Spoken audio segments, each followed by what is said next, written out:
we go, folks, another Blu-ray and DVD update, this time for July of 2024. So I picked up quite a few Blu-rays and a huge stack of DVDs, so over the last couple of months, so let's get started. So first of which, for the Blu-rays, is Oppenheimer, directed by Christopher Nolan, and stars Matt Damon and Robert Downey Jr. I actually thought this was quite an interesting film. Jaw-dropping, an epic blockbuster, and this is a 2-disc set. So here you go, there's the disc 1 for the film and the special features for disc 2. And quite an interesting movie, classic movie. Got this in CEX for about £6.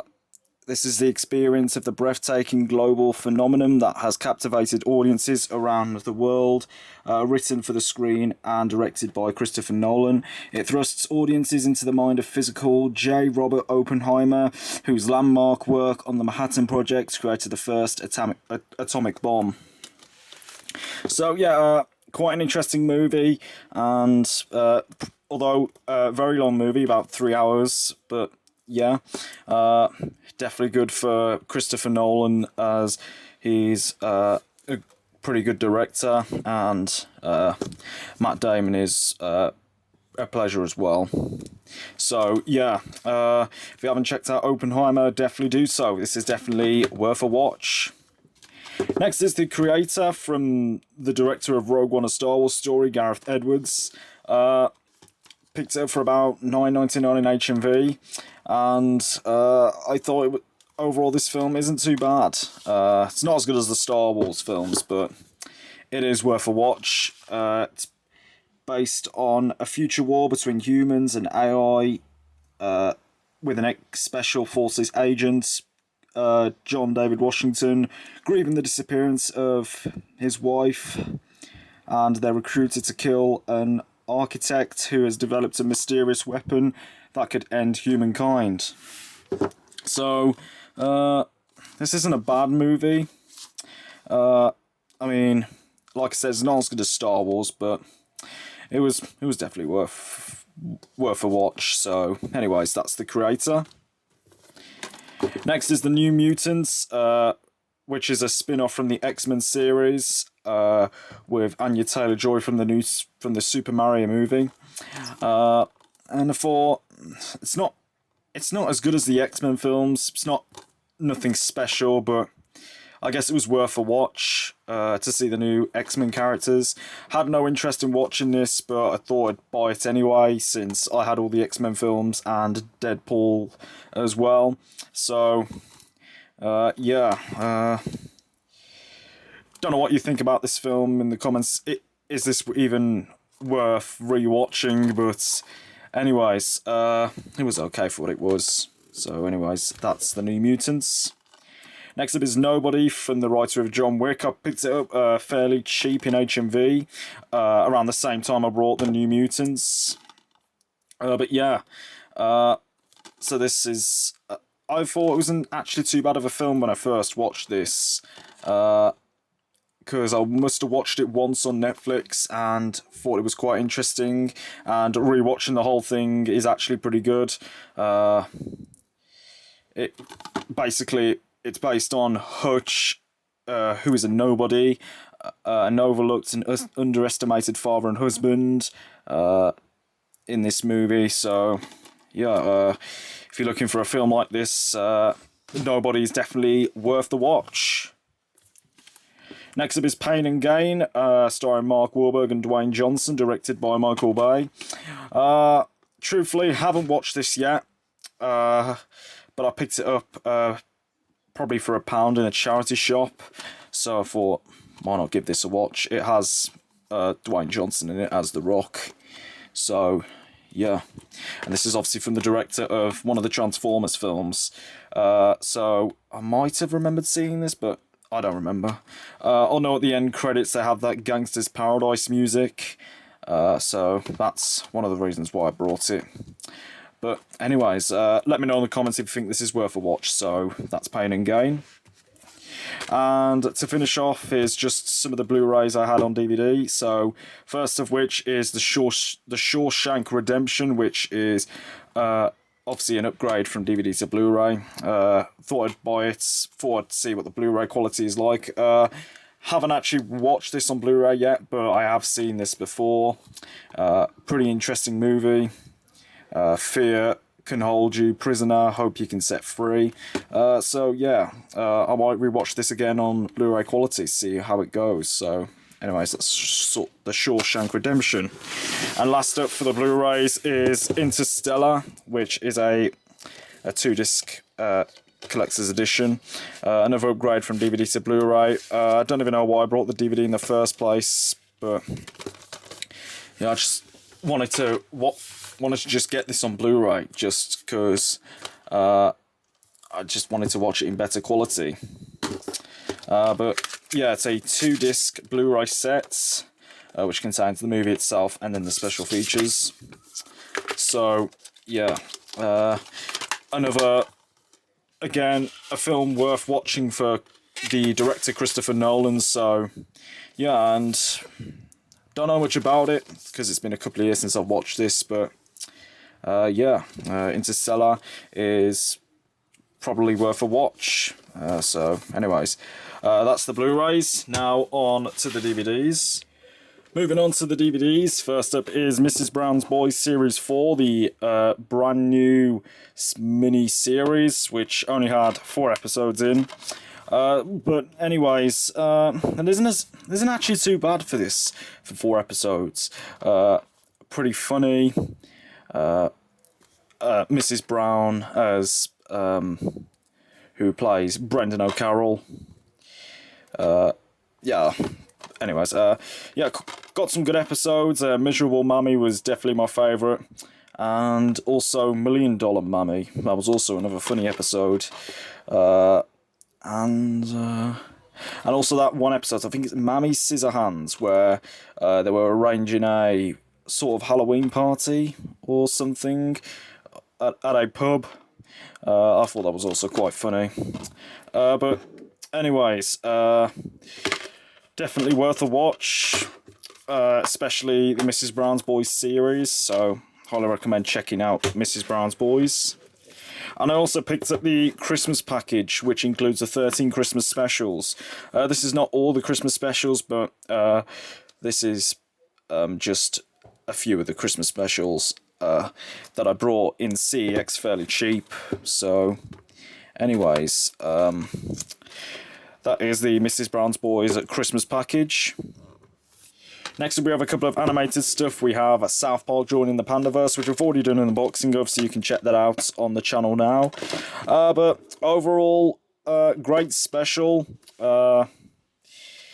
Actually not too bad as I thought it was, with all these South Park characters being older females.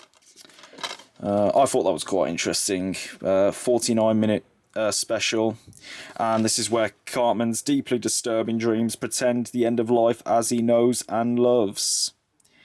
So yeah, the adults in South Park are also wrestling in their own life decisions as the advert of AI is turning their world upside down. So pretty interesting special to check out. So anyways, that is South Park joining the Pandaverse. Another DVD that I've also talked about on the channel is the complete series of Jimmy Neutron Boy Genius, which I got for about 30 quid on Amazon. So that wasn't too bad, especially for the 3 seasons and the pilot episode and the crossover specials too. So here you go, here's all the 10 discs. Here's the season 3 discs are in the folder, and here are the rest of the discs. So there's seasons 1 and 2, and then put the bonus features discs there. So yeah, when I had this, you might have recognised this, but when I had this box set, it was all like damaged and just not very good at all. So I replaced it with a spare case I had. So it's all. I managed to rectify this because for some reason Amazon decided to bring in a box set which is all damaged. So yeah, I'm glad I rectified this. And overall, Jimmy Neutron, definitely one of my favourite animated series. Great episodes, love the characters, including Jimmy Neutron himself. And Sheen was also a very good one. And another character I did like is Hugh Neutron, and then Carl Weezer. Though he's slightly weird, but he is funny.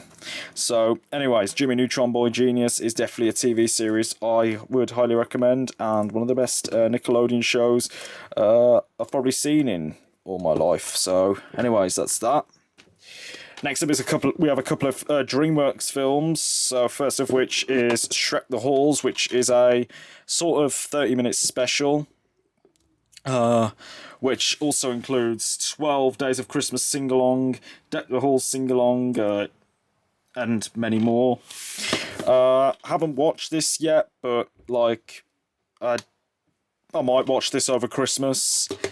So yeah, this should be quite interesting. I think I've seen this before, but haven't watched this on DVD yet, so maybe when it comes to Christmas I will get around to watching this. So anyways, that's Shrek the Halls. Next up is Puss in Boots: The Last Wish, which is a fantastic family movie, as I say on the review. This contains an hour of bonus features. So yeah, Puss in Boots: The Last Wish, not a bad film. Not as good as the first Puss in Boots, but it was very interesting. It's a new story from the fairy tales of Shrek. So yeah, quite interesting for what it was. And I heard some rumours that there might be a Shrek 5 as well. So yeah, that'll be quite interesting. So anyways, that's Puss in Boots: The Last Wish. Next up is Kung Fu Panda 4, which I sort of picked up on release dates, and this includes an exclusive short, Perfect Panda Monuum. Special edition includes over 60 minutes of bonus features, once again. Went to go see this at the cinema, and I thought it wasn't actually too bad for what it was. It's not as good as the other Kung Fu Panda films, but it was quite interesting. My personal favourite Kung Fu Panda films, I'd probably say the second one was actually my favourite, just because I grew up a lot watching that. And yeah, anyways, Kung Fu Panda 4, not a bad film, got some good characters, and yeah, if you haven't watched this, I'd probably recommend it, to be quite honest. So anyways, that's Kung Fu Panda 4. Next up is we've got a couple of comedy movies. We have a couple of Eddie Murphy films. So first up is Norbit, which I picked up fairly cheap. And I actually think it was quite a funny movie. As it says on the review, very funny. Where it's basically Eddie Murphy voicing two characters, one of them voicing the big fat woman, and then you've got Eddie Murphy, who obviously plays Norbit. But yeah, hysterically funny movie, highly recommend. And yeah, just the scenes with Norbit's ex-wife, as it is now, was just quite funny, quite interesting, and yeah, hysterically funny movie. So would highly recommend Norbit. Next is Trading Places, which is like an older film. I think I had this before actually, but I don't know why I got rid of it in the first place. But yeah, it's quite again a comedy classic film. Definitely for Eddie Murphy. Since I'm trying to build up my collection of the Eddie Murphy films, so yeah, they're not just getting rich, they're getting even. So yeah, if you're looking for a comedy film like this for Eddie Murphy, this is definitely one of these films you should check out. So that is Trading Places. Next up is Super, which I wanted to watch for quite a while. It stars Rainn Wilson and Kevin Bacon. If you don't know who Rainn Wilson is, he's an actor from the US Office. So yeah. Overall, Super, it wasn't that great, to be honest. wasn't really that interesting. Quite short film, and yeah, wasn't really that great. So I mean, not much going for this movie, but I thought it was okay though. But again, not really something I'd recommend. But anyways, that's Super. Next up is Fred the movie, which is the epic journey to find Judy, where that's what Fred does, and it's Fred in his first movie. It's basically the actor Lucas Cruikshank who plays Fred Figglehorn, where he pretends to be, where it's an actor, Lucas Cruikshank, pretending to be acting like a little kid named Fred. And yeah, to be honest, I find that when Fred Figglehorn screams, I just find that quite annoying, but in a funny way. So yeah, and of course Judy played by Pixie Lott as the singer. And the main reason why I brought this is because obviously of the actor John Cena, who plays Fred Figglehorn's dad. So that was pretty much the only thing that I loved out of this movie. But anyways, it isn't too bad. Very funny movie, and yeah, it's just got some pretty good actors in this film, especially Pixie Lott and John Cena in this. So yeah, but the sequel, I probably wouldn't go around buying the sequel since they aren't as good anyway. So yeah. A lot of people don't like it, but I actually thought it wasn't too bad for what it was. But yeah, definitely a pretty funny movie, and especially for John Cena, like I said a couple of times. But anyways, yeah, especially for a YouTuber named Fred too. So if you're looking for something to laugh at, then this is an example of a movie. So anyways, that's Fred the movie. Next is The Talented Mr. Ripley, starring Matt Damon, Gwyneth Paltrow, and Jude Law. Wanting to watch this film for quite a while, never had a chance to. But yeah, I actually thought it wasn't a pretty bad movie. It was kind of good, especially for the actor Matt Damon in this movie. And yeah, it's just quite interesting. So that is The Talented Mr. Ripley. Next up is Paycheck, which again I bought for £1, pretty cheap. And yeah, when I brought it, I actually thought it was quite interesting, especially for Aaron Eckhart from The Core, which is the main reason why I brought this. But yeah, I thought another pretty good movie. The future depends on a past he can't remember. Definitely worth watching, especially with Uma Thurman from the Kill Bill films, and of course Ben Affleck from some of the Batman films too. So yeah, quite interesting movie. Highly recommend Paycheck, and yeah, just a pretty good action movie. So anyways, that's Paycheck. Next up is Crank 2 High Voltage, which funnily enough I did watch last night, and it was actually not too bad.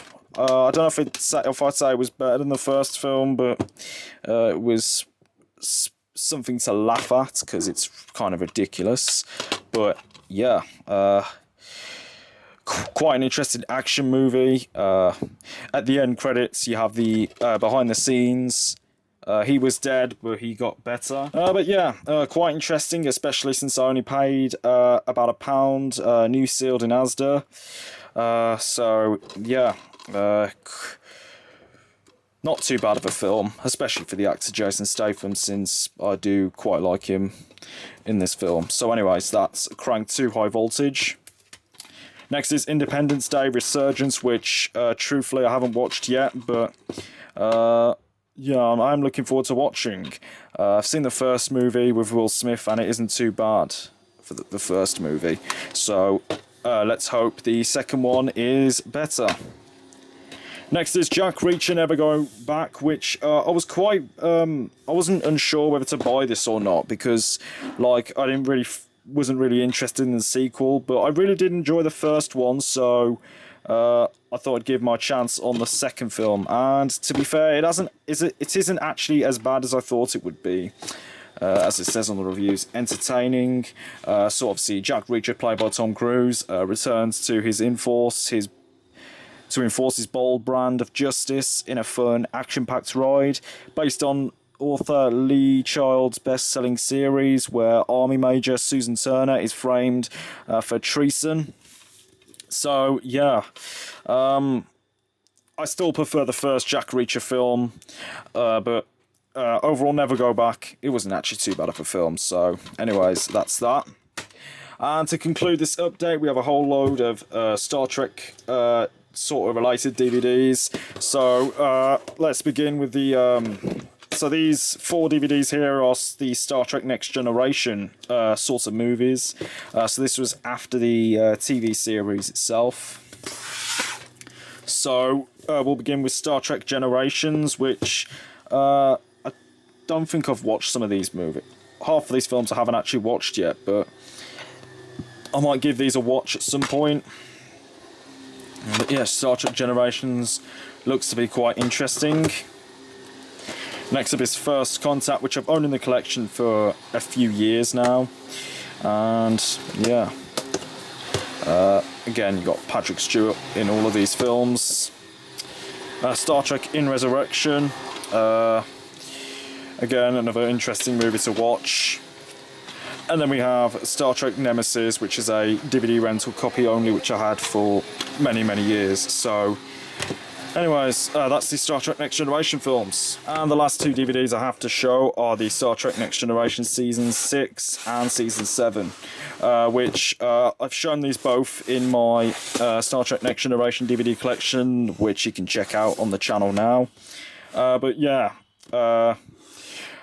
I'm just glad to have all 7 seasons of the Next Generation TV series, and I just love these clamshell edition styled box sets. So yeah, season 7, the ending to Star Trek Next Generation was a very good ending. Really glad I checked out the Next Generation, especially for Patrick Stewart, who plays, of course, Captain Jean-Luc Picard. So yeah. Would highly recommend the Next Generation. So that is pretty much it for my Blu-ray and DVD update for July 2024. If you enjoyed this video, be sure to leave a like down below. Let me know in the comments if you've seen any good titles that I've picked up over the last couple of months. And for more videos, be sure to subscribe to my YouTube channel. Bye for now.